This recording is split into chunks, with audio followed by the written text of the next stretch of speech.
Buenas tardes, Manso Gambera, buenas tardes, buenas tardes. ¿Ya escuchaste todo el repertorio porque estabas por ahí? ¿Viste todo lo que nos pasó? Buenas tardes, ¿qué dice? Sí, ya veo que por suerte tenés gente que sabe alrededor. Sí, la verdad, sí, y saben mucho. Quien nos instaló el equipo este acá sabe mucho, era que le hacía la instalación a varios canales cable del interior de la República. Trabaja en una empresa montevideana multinacional muy conocida. Y bueno, además de eso, es una gauchada, no nos cobra, en este caso no nos cobró nada, que para nosotros más que importante a la magnitud de lo que movemos de dinero, que es muy poco. Manso, ¿qué novedad? Ya terminamos con Antares, vamos arriba. Y y acá andamos, bueno, siguiendo el debate que está procesando el movimiento sindical, eh, los pros y los contras y la situación que significaría promover un plebiscito o no. Bueno, por suerte ya eso está en marcha, está todas las filiales discutiendo para llegar a una síntesis en el mes de julio, que es lo que la mesa representativa habría resolvió la semana pasada. Y creo que bien, más allá de las visiones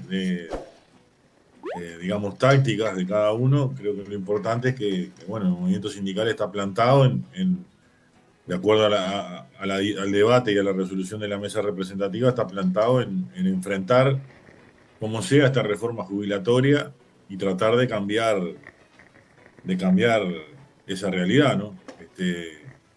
Porque, bueno, ya lo hemos comentado de varias maneras, pero creo que en definitiva todo ese proceso nos va a ir generando cada vez una situación peor para los futuros jubilados y para los trabajadores también. Y esto creo que es el centro.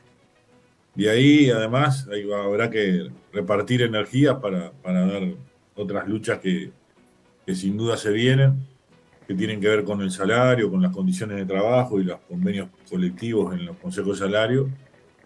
Y lo mismo la negociación dentro del sector público y la rendición de cuentas. Eh, Aprovecho para comentar, porque salió en estas horas, si quieren pueden verlo en la página web de AEU o en cualquiera de los medios de AEU. Hay todo un estudio hecho por la Comisión Técnica de AEU respecto al endeudamiento, que es un tema que ha entrado en agenda porque, bueno, Cabildo Abierto de alguna manera hizo un centro ahí en su proyecto de ley, incluso anunciando a que podría también recorrer algún camino de democracia directa, como algún referéndum o algo.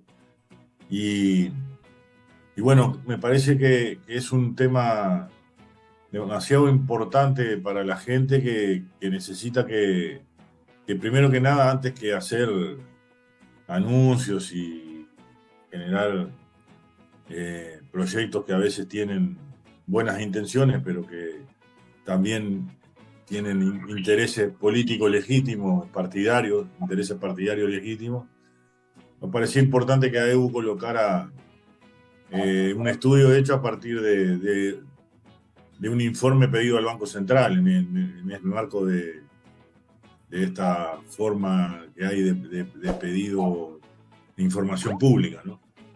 Y, y bueno, ahí empiezan a surgir algunas cuestiones, ¿no? Que me parece que es bueno que la gente empiece a discutir a nivel de la sociedad.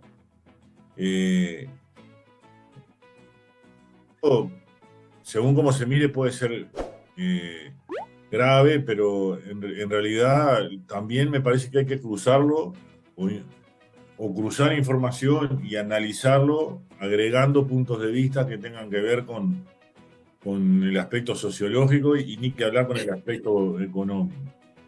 Hay, hay una porción muy grande de la población endeudada que en realidad está endeudada para cubrir sus necesidades básicas.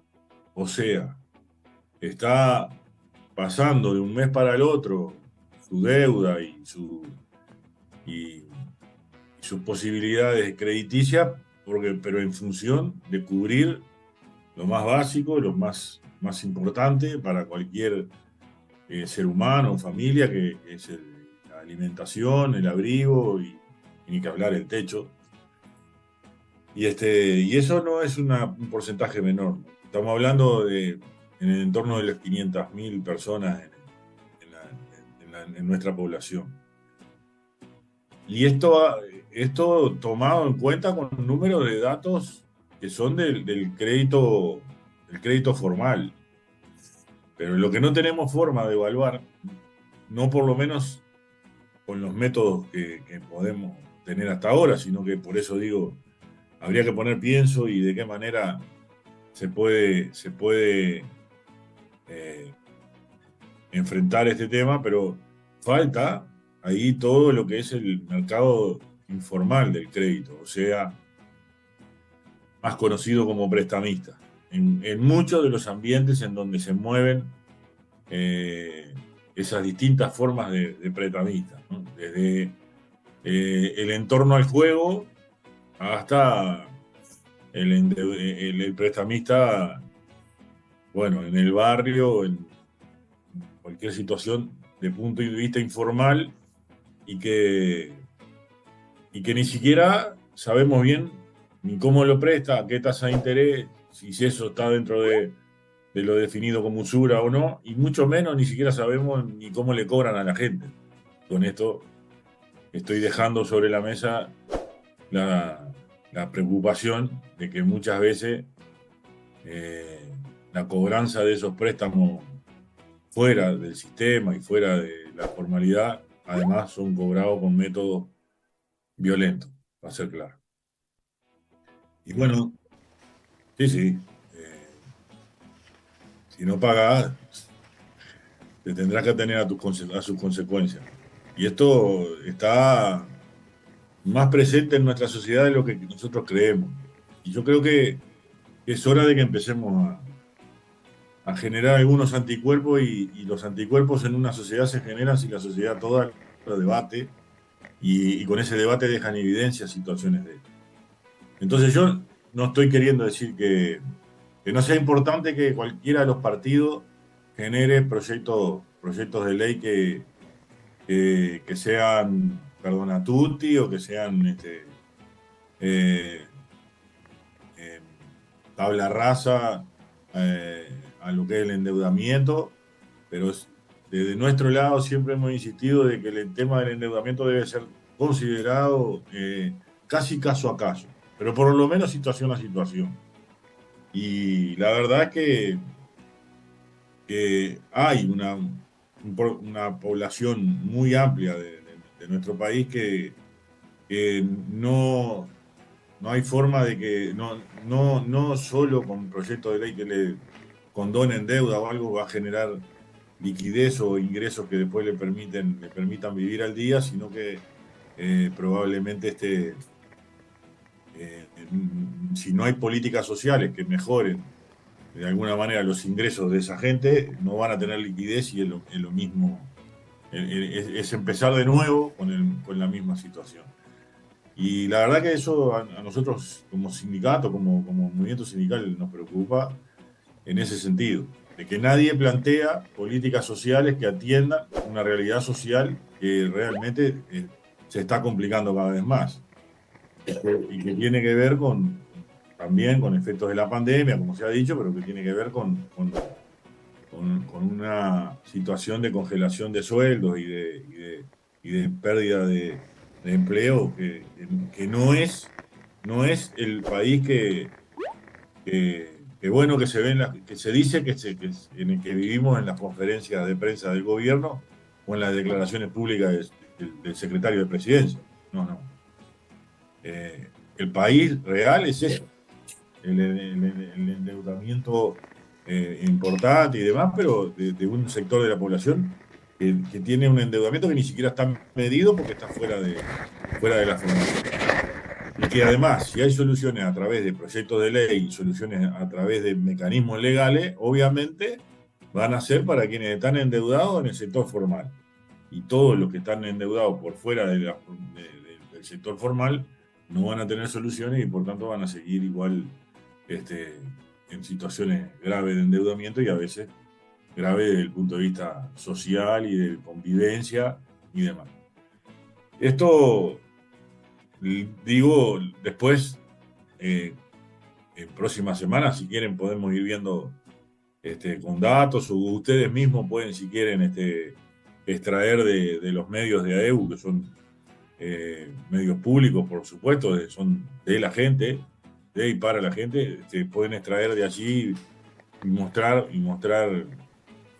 datos de lo que estoy comentando, pero me parece que es un tema ¿Cómo se hace para entrar ahí?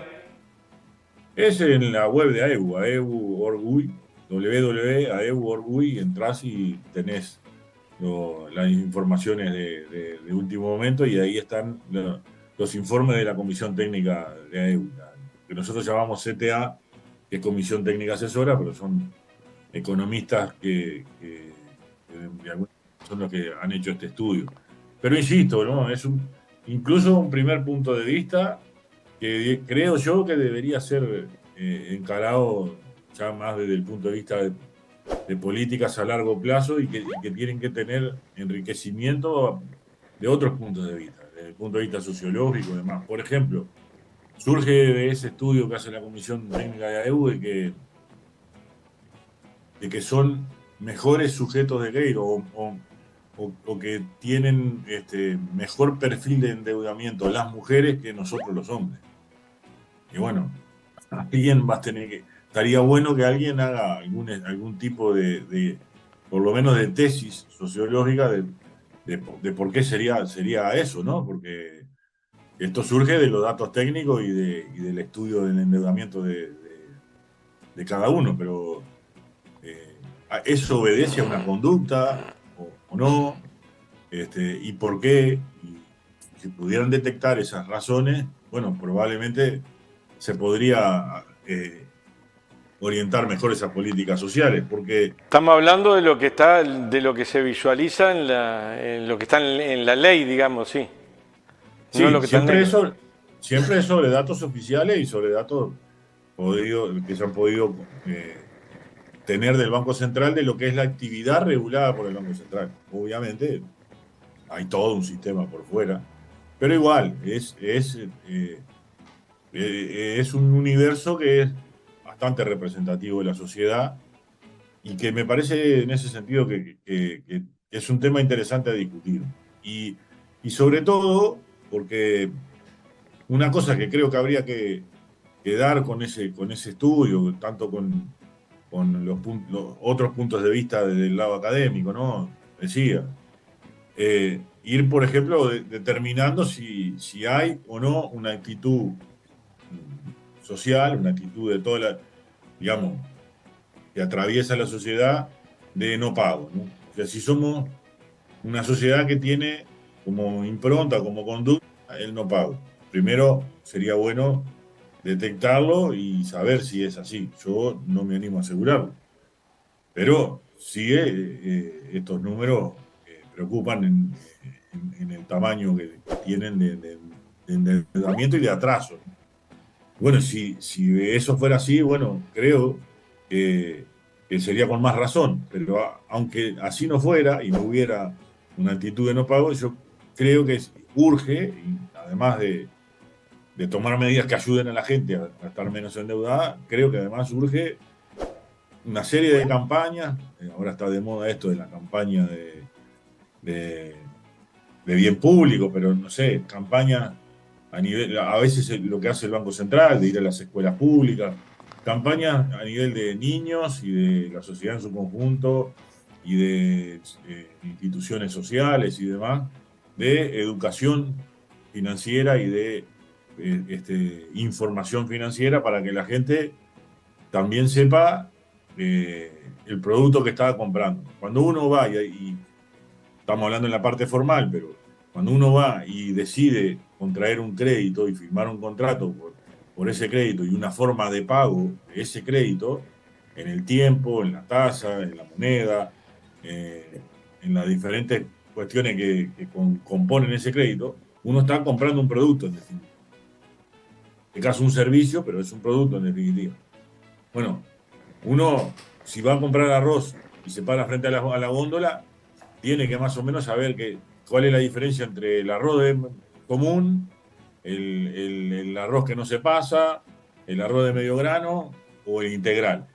Bueno, en el sistema financiero y en el endeudamiento y en el obtener crédito y demás, debería haber un nivel de información en la gente que creo que no ha habido nunca, no hay costumbre, para saber qué me está ofreciendo quien vende ese producto o ese servicio y, y yo discernir si lo quiero adquirir o no en función de los intereses y de, y del resultado que tiene para mí en el momento que lo quiero adquirir. Eso no pasa. Normalmente la gente lo que mira es si puede pagar la cuota y después otra cosa. Y en la más de las veces, bueno, se le está cobrando varias veces lo que se le prestó. Y esto lo ato con el otro informe que quería comentar hoy, también, bueno, de AEU, pero del movimiento sindical en su conjunto, porque es un problema de interés general, que es las ganancias que se han corroborado también con informes del Banco Central, parte de los bancos, porque no sé si hay algún sector más, seguramente el agroexportador, pero pocos rubros de la economía nacional y pocos sectores han dado ganancias del tamaño del sistema financiero de los bancos extranjeros en particular, que ni un pesito de eso queda aquí en el Uruguay, ¿no? Y que si uno los escucha, los que representan esos bancos aquí en el Uruguay, gerentes ellos, o algunos de los propietarios de esos bancos, si uno los escucha en el extranjero, porque son multinacionales, bueno, si pudiéramos juntar las lágrimas de lo que lloran estos banqueros en algún recipiente, capaz que ni déficit hídrico tendríamos, ¿no?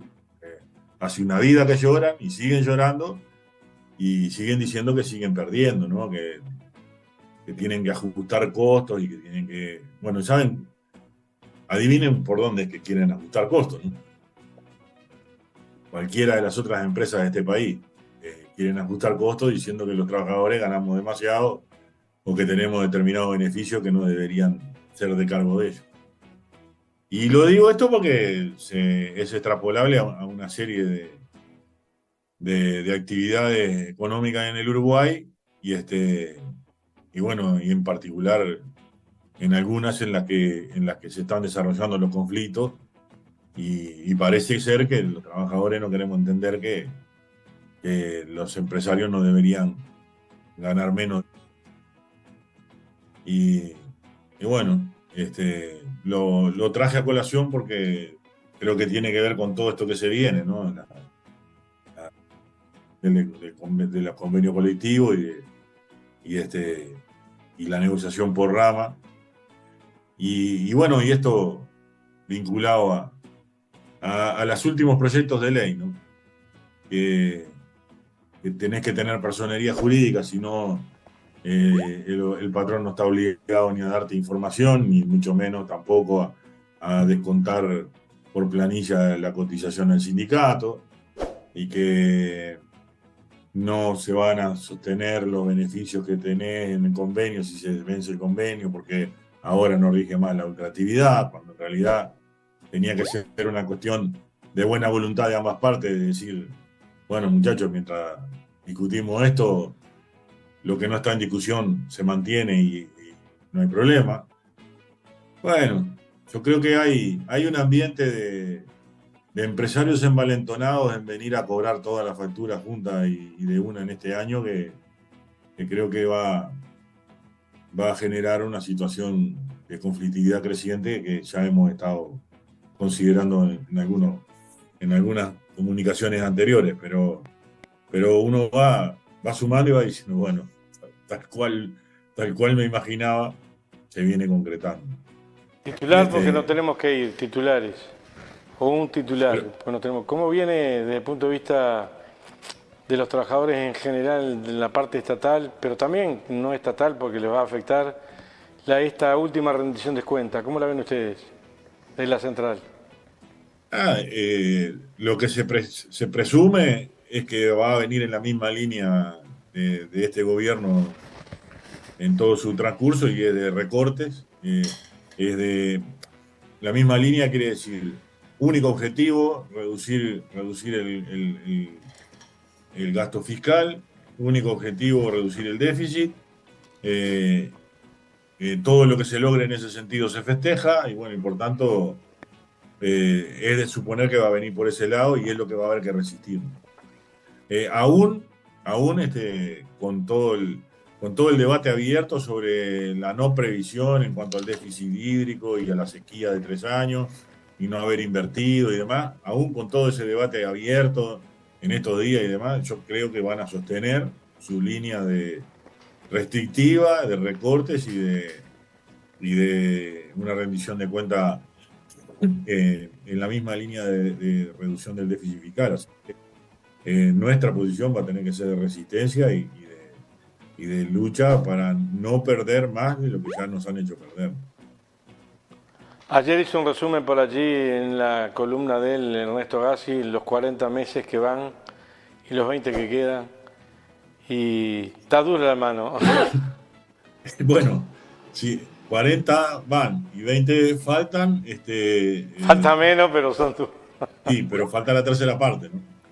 Y si en las dos terceras no fue como no fue, bueno, en la última tercera parte tal vez no sea tan grave porque bueno, tienen corazoncito como en todo lado y van a venir las elecciones y entonces en ese caso haya algún afloje por ahí como para llenar el ojo. Pero bueno, igual el fondo del asunto va a seguir siendo el mismo.